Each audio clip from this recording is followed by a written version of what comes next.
Morning, sixth grade. Happy Monday. We're getting ready for science, and I just wanted to show you that your back cover. Chapter 8 switches major units. So our book is actually divided into uh, 4 or 5 big units. So the first 7 chapters all dealt with life science. Now we're going to move on to a couple of chapters that deal with earth science. So just the different topics that our science book has that we're going to work our way through. So this is the first chapter dealing with earth science. After that we'll get into physical science and then space and technology at the end. Okay, as we cruise our way through this, you start your lesson with how our Earth's layers studied. We're going to spend a lot of time talking about the inside of the Earth today, and throughout this whole week, number one, we're going to deal with a lot of evolution, guys. They'll keep tossing out hundreds of millions of years, so you got to take that in stride. It's what scientists believe. As Christians, we don't believe that at all, but scientists do. But they're also going to talk about why they think the Earth is the way it is by studying it. Now, obviously, we can't drill into the middle of the Earth, guys, so everything we're doing is guesswork. And one of the things is running an experiment like this where they put different fluids into a cup that'll separate itself out because of different densities. And then you drop a little piece of popcorn through it, and popcorn will cruise through water, slow down through the dishwashing liquid, and get stuck in the corn syrup. And so they're trying to teach you with a visual aid how that works. I'll put a video in at the end of this one that'll kind of show you the different densities, but the video is more talking about how different densities sit on top of each other, and not really what they want you to see is that this corn goes at different speeds and also moves and bends a little bit. That's really hard to see, but that's what they're trying to teach you, okay? Today we're going to get our skill for today. Our skill is the ability to draw conclusions. We've talked about this many times, making inferences. They all kind of go hand in hand, but drawing conclusions fits really good in this chapter because we're going to look at some evidence and we're going to make our best guess. So here's what we have. When you draw conclusions, you start with your past experience, your previous knowledge, and the current information that you have to make a decision or to form an opinion. So you got your first 2 notes filled in. Here's how you do it. Step 1, make a list of what you already know about the topic. So I'm making a list of what I already know. That's going back to my previous knowledge and maybe past experiences. Step 2, they say if necessary, create models that will help you gather information. So I don't know what the inside of the Earth looks like. Can I make some kind of model that would help me think about it? And you'll see what that looks like in the lessons that come, guys, as we try to take the guesswork at what the inside of the Earth might look like. So here's a little glance at what a model might be to say, hey, this is what I believe to help me visualize and see to draw my conclusions. Step 3, think about reasonable explanations for the facts. Okay, and that's another skill. You're going to learn that this week in history class, guys. We're going to start talking about some ancient civilizations and some cities that we dug up, and now they're gone, and we're going to say, okay, why did they leave the city? Well, we got to draw some conclusions. So we look at evidence, we create some things, we say a reasonable explanation might be war, might be earthquake, might be, those are reasonable explanations. I don't write down aliens came and abducted everybody. There's no evidence for that. That's not reasonable, okay? So that's the big key. Let's understand how we map the ocean floor. Scientists can't see all parts of Earth that they would like to study. Number 3 in your notes. Instead, they use indirect evidence to get information about those places. Number 4 in your notes. If you'd like extra credit, guys, you can see I missed a word in that sentence. So write down the word that I should have put in that sentence that I missed, because right now number 4 doesn't make a whole lot of sense when you just read it like that. To gather about the places. One example is the ocean floor. Scientists bounce sound waves off the ocean floor. They then record how long it takes for the sound waves to return to the surface. Number 5.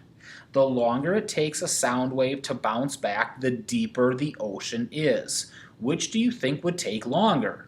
A sound wave bouncing from a deep ocean valley or one from a shallow area near the coast? Well, guys, they already told us that, didn't they? But see, this is your conclusion. So your conclusion, they'll ask you a question. You'll have read all this, and you're saying, based on what I read, I can jump to the conclusion it'll take longer in a deep ocean valley because I have to travel farther down and bounce back. Okay, extra credit. On the top of the page, hopefully you got your extra credit right here with the word I missed. Extra credit at the top of the page, guys. This is called sonar. Now, sonar is an acronym.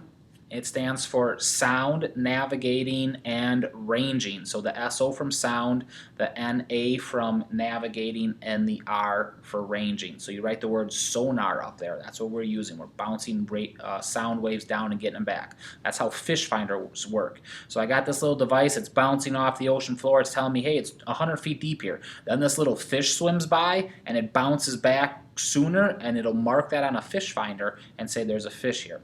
Okay, extra credit number 2, guys. Today is a very important day in history, December 7th.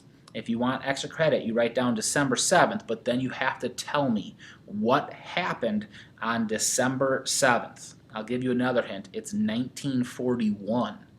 So if you want to turn on the old internet and type in December 7th, 1941, you'll see what is happening. It's actually a famous day. Tragic day in American history, but get that down. Okay, now your assignment. What do you have to do? So you got this one down. The deeper it is, the longer it takes for it to bounce back. Now you're going to practice. Here's the 2 articles you're going to read. And just like this, we wrote down the facts. So guys, I wrote down fact number 1. I can't see all of everything. Number 2, I have to use indirect evidence. Number 3, I'm going to bounce sound waves off. The longer it takes, the deeper it is. Those are all facts. My conclusion is it'll take longer on an ocean valley than it would near the shore. So here's your article. We know that the Earth has not grown any larger over hundreds of millions of years. However, it keeps producing new crust, or outer rocky layer. 2 huge plates of Earth's crust meet in the middle of the Atlantic Ocean. The opening between the plates allow melted rock from deep within the Earth to flow out. As the melted rock hardens, it forms new crust. As more melted rock flows out, the bands of new crust are pushed away from the boundary. Over 200 million years, the Atlantic Ocean has grown from a small body of water to a vast ocean. Hopefully you circled that word right there and said, Mr. Bauer, misspelling. It's not a cast ocean, it's a vast ocean. So circle that word and switch it like this. Should be a vast ocean. At the same time, plates that meet under the Pacific Ocean are being pushed together. One is sinking under the other one. So I have 2 major oceans, guys. At one ocean, it's pushing apart and it's widening. At the other one, they're smashing together, and the one is going underneath the one. And so you have this question. So guys, there's about 6 or 7 statements of fact. Your job, pick 4 of them. Then, here's what you have to do. For conclusion 1, you have to answer this question. Why isn't Earth getting any bigger? If the Atlantic Ocean is getting bigger, why isn't Earth in general getting bigger then? Hint, hint, what's happening at the Pacific Ocean? Number 2 says, what is happening at the Pacific Ocean over millions of years? Now that one's kind of in here, guys. In my mind, conclusion 1 and conclusion 2 are probably the same thing. Because if I know what's happening at the Pacific Ocean, I also know why Earth isn't getting any bigger. So you answered those 2 questions here, and you figured out how to draw a conclusion. Have a great day. Today, I'm going to show you a simple science experiment that you can try at home to learn about density. Start by taking an empty glass and tip in some water and food colouring. Then add some syrup or treacle. And I'm going to add a little bit more water to make the layer a bit thicker. Then finally, fill the glass up with some oil and leave it to settle for about 15 minutes.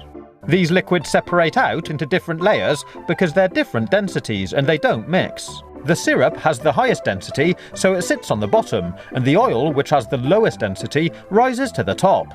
Try dropping different objects in to see what happens. If we drop this metal nut in, which is really dense, you can see it sinks right to the bottom. But if I take this grape and drop it in, it sinks through the oil and water, but sits on the syrup. This is because the syrup is denser than the grape. Pretty cool, huh?